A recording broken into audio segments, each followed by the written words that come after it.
Hey guys, in this video I'm going to show you how to dislike a game inside the Roblox app on your mobile device. If you find this video helpful, please drop a like and subscribe to my channel.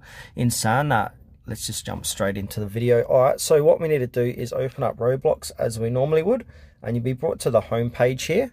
Make sure to sign in, and once you're signed in, there's a few different ways how to dislike a game. So we can use the search bar to manually find the game that you previously played and give that a dislike, or we can scroll down and try and find it where it says continue. So this is where they keep all the games you've continued to play or you played previously.